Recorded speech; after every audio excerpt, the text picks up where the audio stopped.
আসসালামু আলাইকুম। আজকের এই প্লে লিস্টটা সম্পূর্ণ স্মার্ট মানি কনসেপ্টের পরে আমি নির্মাণ করব। আর এটা হচ্ছে ফার্স্ট পার্ট। আদৌ যে বাংলাদেশের কোনো কমিউনিটি যে স্মার্ট মানি কনসেপ্ট বোঝে আমার জানা নাই। আপনি ইউটিউবে গেলে দেখবেন যে কোথাও আপনি স্মার্ট মানি কনসেপ্টের পূর্ণাঙ্গ কোনো প্লে লিস্ট পাবেন না। দু একটা ভিডিও আপনি পাইতে পারেন, সেগুলো হচ্ছে বিক্ষিপ্ত আকারে।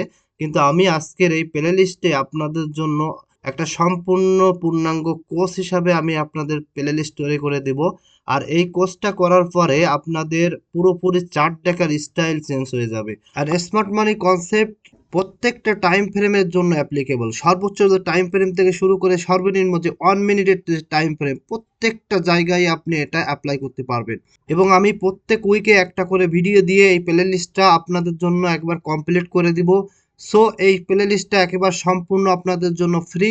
এবং আপনারা যারা কোর্স কিনতেছেন, আমি আপনাদেরকে বলবো কোনো কোর্স কেনার দরকার নাই।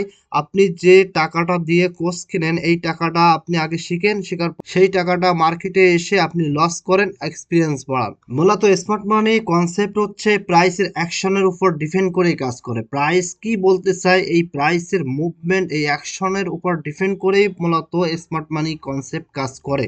আমি অলরেডি আপনাদের জন্য একটা প্লে লিস্ট কমপ্লিট করে রাখছি, সেটা হচ্ছে টেকনিক্যাল এবং ফান্ডামেন্টাল অ্যানালাইসিসের পরে। এটা হচ্ছে সম্পূর্ণ রিটেল স্টাইলের পরে ডিপেন্ড করে তৈরি করা। তো রিটেল স্টাইলটাও আমাদের খুবই ইম্পর্টেন্ট, কারণ রিটেল স্টাইলটা আপনার জানা অতীব প্রয়োজন। আপনি যখন রিটেল স্টাইলটা আপনি জানবেন, তখন আপনি বুঝতে পারবেন যে রিটেল ট্রেডার্সরা এইভাবে চিন্তা করতেছে, আর তাহলে আমাদের এইভাবে চিন্তা করতে হবে। প্লে লিস্টটা টোটালি মাস্টার করে ফেলবেন, তারপরে এসে আপনাকে আমি সাজেস্ট করব আমার এই এই প্লে লিস্টটা আপনি কভার করবেন।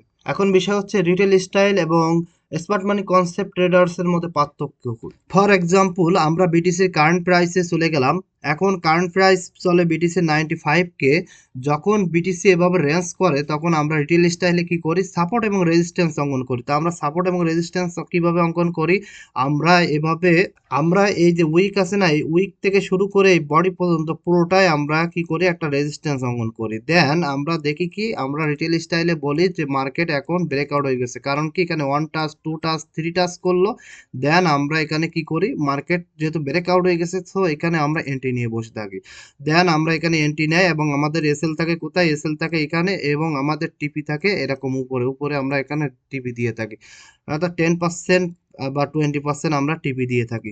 তখন মার্কেট মেকাররা কি করে, মার্কেট মেকাররা জানে যে আমরা এখানে সাপোর্ট রেজিস্ট্যান্স অঙ্কন করবো। দেন আমরা এই ব্রেকআউটের পরে এখানে এন্ট্রি নিব এবং আমাদের এসএল এখানে থাকবে। তারপরে মার্কেট কি করে, মার্কেট মেকাররা একটা বড় ধরনের ডাম্প দিয়ে আমাদের এসএল গুলোকে হান্ট করে। প্রথমে আমাদের এসএল গুলোকে হান্ট করে। দেখেন এই যে বিটিসি বড় একটা উইক দিয়ে কি করছে, আমাদের এসএল গুলোকে প্রথমে কিন্তু হান্ট করাইছে। দেখেন সব হান্ট করছে, করার পরে কি হয়েছে, মার্কেট ঠিকই আপনার টিপিতে যাই পৌঁছাইছে। দেখেন আপনার টিপিতে ঠিকই যাই পৌঁছাইছে মার্কেট। বাট তার আগে আপনাকে লিকুইডেশন করে তারপরে মার্কেট কিন্তু আপনার টিপিতে ঠিকই পৌঁছাইছে। সো প্রত্যেকটা বারই মার্কেট মেকার আমাদেরকে এভাবে ট্যাপ করে। আপনি প্রত্যেকটা বারই দেখবেন এইভাবে আমাদের মার্কেট মেকাররা ট্যাপ করে। এখন এই যে বিটিসির এখন ট্রেড হচ্ছে, এখানে আপনি লক্ষ্য করেন, এখানে এটা কি হচ্ছে, এটা হচ্ছে একটা রেজিস্ট্যান্স। এখানে রেজিস্ট্যান্স ভালো কথা। এখন মার্কেট কেন, মার্কেট প্রাইস কেন এখান থেকে আবার এখানে দাম আসার পরে আবার কেন মার্কেটের উপরে দিয়ে গেল, এর রিজনটা কি? কারণ হচ্ছে যারা ফিউচার ট্রেড করে, তারা যখন এখানে মার্কেটে এই রেড ক্যান্ডেলটা দেখতে পেলো, এই রেড ক্যান্ডেলটা দেখতে পাওয়ার পরই তারা কি করলো, এখানে শর্ট ওপেন করলো। তো এখানে ফিউচার ট্রেড যারা করে তাদের কথা বলতে হয়, কারণ একটা লিকুইডেশনের ব্যাপার আছে। তো ফিউচার ট্রেডও জানাটা আমাদের ইম্পর্টেন্ট। তো তারা কি করবে, তারা এখানে এসএল প্লেস করে অ্যান্ড দেন তাদের টিভি থাকে এখানে, তাদের টিভি থাকে। তখন মার্কেট কি করে, মার্কেট মেকাররা বা হলসরা তারা কি করে, প্রথমে মার্কেটকে ডাম্প করে দেখায় যে এখন মার্কেট ডাম্পের দিকে যাচ্ছে, তোমরা এখন শর্ট ওপেন করো। এবং তারা এখানে শর্ট ওপেন করে, তাদের এসএল থাকে এখানে, মার্কেট এখান থেকে ঘুরে যেয়ে তাদের এসএলটাকে ফার্স্টলি আগে তাদেরকে লিকুইডেশন করে, তাদের এসএল গুলোকে আগে হান্ট করে। হান্ট করার পরে লিকুইডেশন করার পরে দেখেন ঠিকই তাদের টিভিতে পৌঁছেছে। তো প্রত্যেকটা বারই আপনি দেখবেন যে এভাবে আমাদেরকে মার্কেট মেকার হলসটা আমাদেরকে ট্যাপে ফেলায়। তো আপনি সেম ঘটনা বারবারই দেখবেন। আপনি এই সেল সাইডে লক্ষ্য করেন, এখানে কি করতেছে, বিটিসি কিন্তু একটা এখানে সাপোর্ট জোন ক্রিয়েট করতেছে, সাপোর্ট জোন ক্রিয়েট করতেছে। তো এখন প্রাইস কি করবে, প্রাইস এখানে স্লোলি এসে, আমি কালারটা চেঞ্জ করে নিই, প্রাইস এখানে স্লোলি এসে এখানে এই সাপোর্টকে হিট করবে। সাপোর্টকে হিট করার পরে যারা রিটেল স্টাইল ফলো করে তারা বলবে যে আমাদের সাপোর্ট কনফার্ম হয়ে গেছে, অর্থাৎ 1 টাচ 2 টাচ এখন 3 টাচ হয়েছে, আমরা এখন এন্ট্রি নিব। তখন এখানে বিটিসি কি করবে, বিটিসি একটা বুলিশ স্ট্রং একটা ক্যান্ডেল দিবে, একটা বড় একটা ক্যান্ডেল দিবে, যেটা দেখে সবাই ভাববে হ্যাঁ ঠিক আছে এখন মার্কেট আপ হবে, আমরা এখন সবাই এন্ট্রি নিই। তখন তারা কি করবে, এখানে এন্ট্রি নিবে, দেন বিটিসি একটা ডাম্প দিয়ে এদের এসএল থাকবে এখানে, এই এসএল গুলোকে হান্ট করে তারপরে পাম্প দিবে। তো আপনি প্রত্যেকটা বারই দেখবেন এইভাবে মার্কেট মেকার বা হোলসরা আমাদের প্রত্যেকটা বারই ট্যাপ করে, এভাবে আমাদেরকে একেবারে রিটেল স্টাইল যারা ফলো করে তাদের এসএল গুলোকে হান্ট করে। বাট একজন এক্সপার্ট মানি কনসেপ্ট ট্রেডার সে কখনো এভাবে এন্ট্রি নিবে না। সে দেখবে একেবারে সর্বপ্রথম বড় টাইম ফ্রেম থেকে শুরু করে আস্তে আস্তে সে শর্টার টাইম ফ্রেমে যাবে। শর্টার টাইম ফ্রেমে যে দেখবে যে মার্কেট কি কি করতেছে, কি বলতে চায়, দেন মার্কেটের প্রাইসের পরে প্রাইসের অ্যাকশনের পরে ডিপেন্ড করে তারপরে সে সিদ্ধান্ত নেবে যে এন্ট্রি নেবে কি না।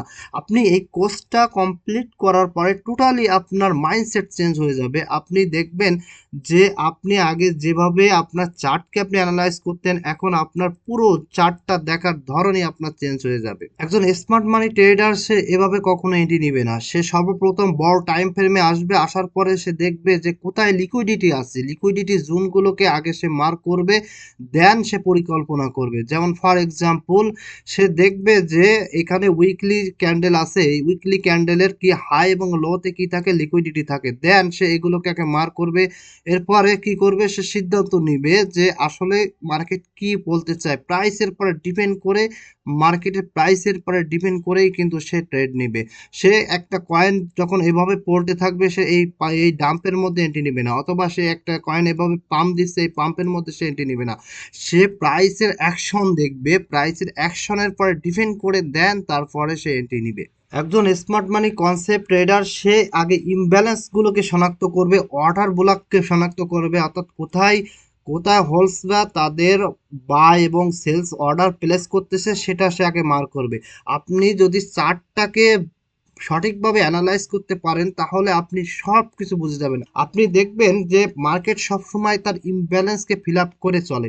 আপনি দেখেন এখানে এই ইমব্যালেন্স, এই ইমব্যালেন্সকে এসে মার্কেট কি করছে, এখানে ফিল আপ করছে। আপনি প্রত্যেকটা বারই আপনি এখানে দেখবেন যে মার্কেট তার ইমব্যালেন্সকে ফিল আপ করে। দেখেন আপনি প্রত্যেকটা বারই আপনি দেখতে পাবেন, দেখেন মার্কেট এইভাবে প্রত্যেকটা বারই চলে। সো এই ইমব্যালেন্সের নিচে কি থাকে, এই ইমব্যালেন্সের নিচে অর্ডার ব্লক থাকে।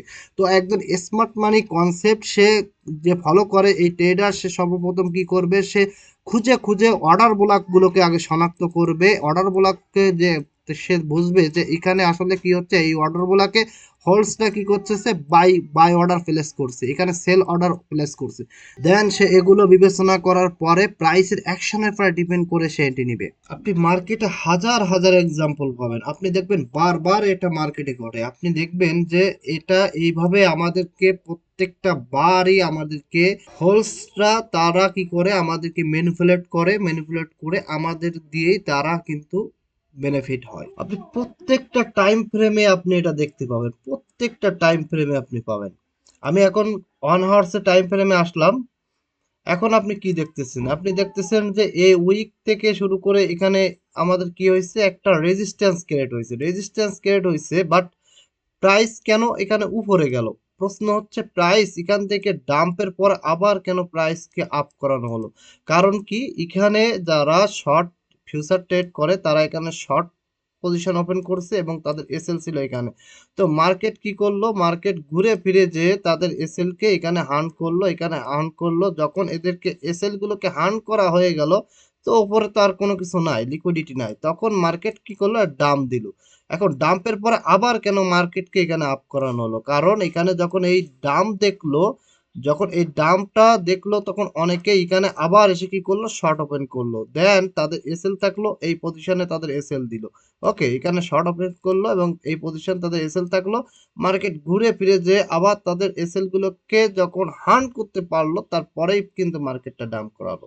এইভাবে আপনি প্রত্যেকটা শর্টার টাইম ফ্রেম থেকে শুরু করে আপনি লঙ্গার টাইম ফ্রেম, প্রত্যেকটা টাইম ফ্রেমে দেখবেন এভাবে আমাদেরকে ম্যানিপুলেট করা হয়। এজন্য আপনাদেরকে বলি এই কোর্সটা আপনি যখন কমপ্লিট করবেন টোটালি আপনার চার্ট দেখার স্টাইলটা একটু পুরোটাই চেঞ্জ হয়ে যাবে। আপনি চার্ট দেখেই বলে দিতে পারবেন যে এখানে কোথায় আপনার লিকুইডিটি আছে এবং আপনি নিজেই ইন্ডিপেন্ডেন্ট হয়ে যাবেন। একই সাথে আপনার রিটেল স্টাইলটাও কিন্তু ইম্পর্টেন্ট। এজন্য আপনি আমার টেকনিক্যাল ফান্ডামেন্টাল অ্যানালাইস কোর্সের যে প্লে লিস্টটা আছে এটা আগে কমপ্লিট করবেন। কারণ আপনি অনেক কয়েন দেখবেন যে কয়েনগুলোতে অনেক পরিমাণ বেশি উইক আসে, যেমন আমি এটা আপনাকে দেখাই, এআরডিআর ইউএসডিটি, এটা আপনাদের যদি আমি দেখাই, এইসব কয়েনগুলোতে দেখবেন যে বড় বড় উইক আসে। আমি যদি ডেলি টাইম ফ্রেমে যাই তো আপনি দেখতে পাবেন যে এইসব কয়েন, এই দেখেন কত বড় বড়, দেখছেন উইক, কত বড় বড় উইক, এই যে কত বড় বড় উইক দেখতে পাচ্ছেন। এইসব কয়েনগুলোতে কিন্তু আপনার স্মার্ট মানি তেমন কাজ করবে না। সো এইসব কয়েনের ক্ষেত্রে কিন্তু আপনাকে রিটেল স্টাইল খুবই ইম্পর্টেন্ট।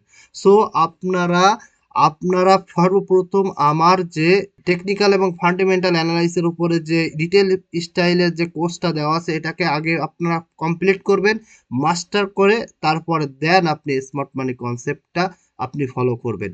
তো আজকের ভিডিও এই পর্যন্ত, এবং আপনি চ্যানেলটা সাবস্ক্রাইব করবেন এবং আমার টেলিগ্রাম চ্যানেলে যোগদান হতে আপনি ভুলবেন না।